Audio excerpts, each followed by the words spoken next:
नमस्ते। आज हम डाइवर्सिटी मैग के मार्च 2026 के इशू से एक बहुत ही पावरफुल कहानी और एक बहुत ही ज़रूरी आइडिया पर बात करने वाले हैं। ये आइडिया है इंक्लूसिव एजुकेशन की ताकत का। तो चलिए इस कहानी में और इस विचार में थोड़ा और गहरा उतरते हैं। इस मैगजीन का जो सेंट्रल थीम है ना, वो बस एक लाइन में समा जाता है, जब महत्वाकांक्षा की गूंज आवाज से भी तेज थी। और यही लाइन डॉक्टर मुशर्रफा की कहानी का आप कह सकते हैं दिल है। एक ऐसी कहानी जो हमें यह सिखाती है कि सच्ची लगन, सच्ची इच्छा शक्ति किसी भी रुकावट से कहीं ज्यादा बड़ी होती है। जरा एक पल के लिए सोचिए, एक ऐसी दुनिया की कल्पना कीजिए जहां आवाज ही सब कुछ है, हमारा गाइड है। अब क्या होगा अगर वही आवाज जिस पर हम इतना निर्भर करते हैं अचानक भरोसे के लायक ना रहे? यही एक सवाल है जो हमें सीधा मुशर्रफा की इस कमाल की जर्नी के बिल्कुल बीच में ले जाता है। तो मिलवाते हैं आपको मुशर्रफा बिन्त मुस्तफ़ा से। वो एक ब्रिलियंट स्टूडेंट थी, क्विज चैंपियन थी और उनकी आंखों में बस एक ही सपना था, डॉक्टर बनने का। मतलब उनकी टैलेंट और उनकी मेहनत को देखकर तो यही लगता था कि उनका फ्यूचर एकदम ब्राइट है। लेकिन फिर कहानी में एक मोड़ आया, एक बहुत बड़ी चुनौती। पता चला कि उन्हें ऑडिटरी न्यूरोपैथी स्पेक्ट्रम डिसऑर्डर यानी ANSD है। अब ये है क्या? ये एक ऐसी कंडीशन है जिसमें कान तो आवाज सुन लेते हैं, लेकिन दिमाग तक पहुंचते पहुंचते उस आवाज का मतलब खो जाता है। सोचिए, शब्द बस धुंधले से सुनाई दें और आवाजें सिर्फ एक शोर, एक गूंज बनकर रह जाएं। और डॉक्टरों की तरफ से जो जवाब आया वो दिल तोड़ने वाला था। उन्होंने कहा, इसका कोई पक्का इलाज नहीं है, हियरिंग एड्स से भी मतलब बहुत ज्यादा मदद नहीं मिलेगी, और फ्यूचर तो बस अनिश्चितताओं से भरा था। सच कहें तो ज्यादातर लोगों के लिए शायद यही उनके सपनों का अंत हो जाता। लेकिन मुशर्रफा के लिए ये अंत नहीं था, बल्कि ये एक नई शुरुआत थी। क्योंकि उनकी इस पर्सनल लड़ाई में वो अकेली नहीं थी, एक पूरा का पूरा कम्युनिटी उनके साथ खड़ा हो गया। तो अब ये कहानी सिर्फ मुशर्रफा की नहीं, बल्कि उस सपोर्ट सिस्टम की ताकत की भी है, उन लोगों की जिन्होंने उन पर यकीन रखा। मुशर्रफा की फैमिली वो सिर्फ इलाज नहीं ढूंढ रही थी, वो तो उम्मीद ढूंढ रहे थे। उन्होंने हार मानने से साफ इनकार कर दिया, हर दरवाजा खटखटाया इस यकीन के साथ कि कहीं ना कहीं से कोई ना कोई रास्ता जरूर निकलेगा। और उनकी सबसे बड़ी स्ट्रेंथ बने उनके पिता, जो फैमिली से दूर काम करते थे। उन्होंने मुशर्रफा को जो कहा वो बहुत पावरफुल था। उन्होंने कहा, बेटा, तुम्हारे रास्ते में चाहे कितनी भी मुश्किलें क्यों ना आए, उन्हें कभी भी खुद को रोकने मत देना। बस हिम्मत से आगे बढ़ती रहो और अपने सपनों को सच करो। और ये सिर्फ शब्द नहीं थे, ये मुशर्रफा के लिए जीने का मंत्र बन गए। और सिर्फ फैमिली ही नहीं, इस सफर में उनकी टीचर्स भी उनके साथ खड़े थे। उन्होंने क्या किया? उन्होंने पढ़ाने की रफ्तार धीमी कर दी, विजुअल क्यूज का, इशारों का इस्तेमाल करना शुरू किया। और कमाल की बात तो यह है कि उन्होंने मुशर्रफा के साथ साथ खुद भी लिप रीडिंग सीख ली। मतलब उन्होंने सिर्फ मुशर्रफा को पढ़ाया नहीं, बल्कि उसके साथ मिलकर सीखा।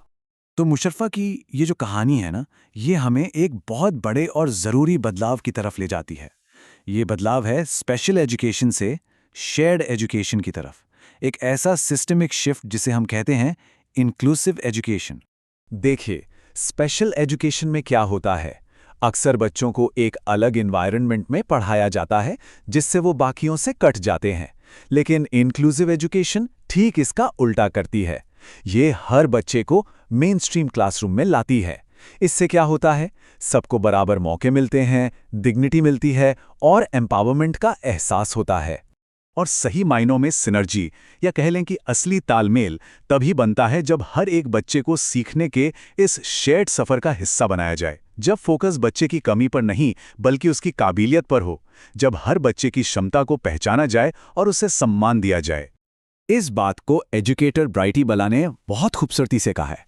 वो कहती हैं, इंक्लूसिव एजुकेशन सिर्फ एक एजुकेशनल रिफॉर्म नहीं है, ये एक सोसाइटल ट्रांसफॉर्मेशन है। मतलब ये सिर्फ स्कूलों को बदलने की बात नहीं है, ये पूरे समाज को देखने का, उसे बनाने का एक नया नजरिया है। एक ऐसा समाज जो सबके लिए हो, ज्यादा फेयर और इक्वल हो।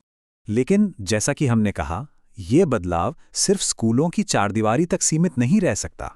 इसे हमारी पूरी सोसाइटी में, हमारी सोच में आना होगा। तो चलिए अब सिर्फ अवेयरनेस से आगे बढ़कर एक्शन की बात करते हैं, टोकनिज्म से आगे निकलते हैं। और यहां हमें खुद से एक सवाल पूछना होगा, क्या साल में एक अवेयरनेस डे मना लेना या कुछ स्पेशल इवेंट्स कर लेना, क्या वो काफ़ी है? क्या एक दिन किसी इशू को याद कर लेने से वो गहरी, वो कंटिन्यूअस कमिटमेंट पूरी हो जाती है जिसकी असल में ज़रूरत है? शायद नहीं। हमारा लक्ष्य सिर्फ दिखावे या टोकनिज्म से बहुत आगे का होना चाहिए। हमें एक ऐसा डेली कल्चर बनाना होगा जहां रिहैबिलिटेशन, सस्टेनेबल लाइवलीहुड और इंडिपेंडेंट लाइफ को बढ़ावा मिले। मतलब सपोर्ट कोई वन डे इवेंट नहीं, बल्कि हमारी रोजमर्रा की एक आदत बन जानी चाहिए।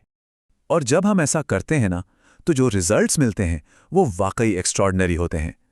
तो चलिए वापस चलते हैं मुशर्रफा की कहानी के उस शानदार मोड़ पर, ये देखने के लिए कि जब एम्बिशन और सपोर्ट एक साथ मिलते हैं तो क्या कुछ मुमकिन हो सकता है। वही लड़की जिस पर लोगों ने शक किया था, वो एक डॉक्टर बनी। और सिर्फ डॉक्टर ही नहीं, बल्कि अपनी बैच की बेस्ट आउटगोइंग ग्रेजुएट भी बनी। ये हैं डॉक्टर मुशर्रफा। आज वो गवर्नमेंट मेडिकल कॉलेज त्रिशूर से पैथोलॉजी में अपनी पोस्ट ग्रेजुएशन कर रही हैं। ये जो तस्वीर है ना, ये सिर्फ एक अचीवमेंट की निशानी नहीं है। ये हर उस शक का, हर उस सवाल का जवाब है जो कभी उन पर उठाया गया था। और उनकी कहानी से हर पेरेंट के लिए एक बहुत ही पावरफुल मैसेज निकल कर आता है। आपके बच्चे को एक छोटी सीमित जिंदगी की जरूरत नहीं है, उन्हें जरूरत है एक मजबूत सपोर्ट सिस्टम की। ये डिसेबिलिटी को एक लिमिटेशन की तरह देखने के बजाय इंक्लूजन की एक जरूरत की तरह देखने का नजरिया है। तो बस बच्चों को सपने देखने दीजिए, उनके सपनों के साथ खड़े रहिए और फिर देखिए कि वो कैसे जो मुमकिन है उसकी परिभाषा ही बदल कर रख देते हैं। तो आखिर में बस यही बात है, डिसेबिलिटी का मतलब इनएबिलिटी नहीं है। ये तो एक बुलावा है, एक ज्यादा इंक्लूसिव, एक बेहतर दुनिया बनाने का। अब सवाल बस एक ही है, इस दुनिया को बनाने में हम अपनी क्या भूमिका निभाएंगे।